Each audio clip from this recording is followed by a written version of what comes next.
महेन्द्र शाहीको यो दुःखद र सङ्घर्षपूर्ण जीवन कहानीलाई समेटेर फेसबुकमा सेयर गर्न मिल्ने, मन छुने र प्रभावकारी स्ट्याटस क्याप्सन तल प्रस्तुत गरिएको छ। मनमा पीडा, काँधमा जिम्मेवारी र आँखामा आँसु लुकाएर बाँचिरहेको एउटा सङ्घर्षशील जीवन। जाजरकोट नलगाड नगरपालिका वडा न 5 निवासी महेन्द्र शाहको जीवन कथा सुन्दा जो कोहीको पनि छाती भक्कानिएर आउँछ।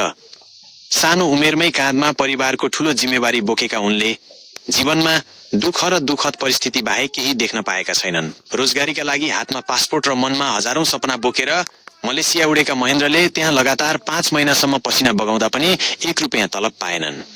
अन्ततः खाली झोला, रित्तो पासपोर्ट र मनभरि असीम पीडा बोकेर उनी स्वदेश फर्किन बाध्य भए। त्यतिले पनि उनको दुःखको अन्त्य भएन। घरको गरिबी र परिस्थिति बुझेर उनी पुनः मुगलान हानिए भारतको हिमाचल सिमलातर्फ।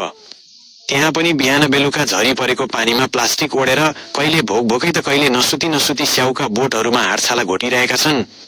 लगातार 9 महिनासम्म कडा मजदुरी गर्दा पनि साहुले स्याउ टिपिसकेपछि पैसा दिन्छु भन्दै झुलाएर राखेको छ। अहिलेसम्म सुको पाएका छैनन्। घरको बाध्यता र काँधको जिम्मेवारीले गर्दा उनी आफ्ना आँसु र पीडा लुकाउँदै त्यही झरी र भोकसँग सङ्घर्ष गरिरहेका छन्। तपाईको एउटा शेयर र लाइकले कसैको जीवनमा नयाँ आशाको किरण छाउन सक्छ।